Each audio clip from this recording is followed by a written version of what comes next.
madalas na linggo.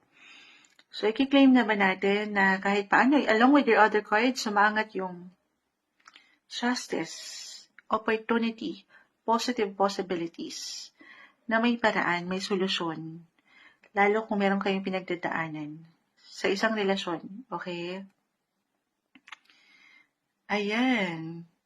Other messages, kung Moonchild, wala akong masyadong time sa love ngayon, then maybe it's all about you, Leo. Maangat yung kayo, yung pagiging young, childlike, yung freedom.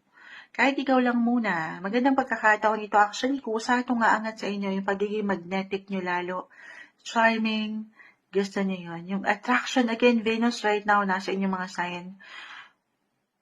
Ngayong September, guys, still kasi nasa Cancer pa. By the time na nire-record ko to, pero, ayan, magandang pagkakataon to do more self-care, to improve your appearance, physically, mentally, emotionally, pagdating sa inyong self. Yes, so deserve niyo yan. Magpaganda, magpaspa. Gusto niyan. Magpahinga. Okay, compromise, connect, communicate. Magandang possibilities, balance is the key. Ito yung maangat na guidance advice, message para sa inyo, September 2025, Leo.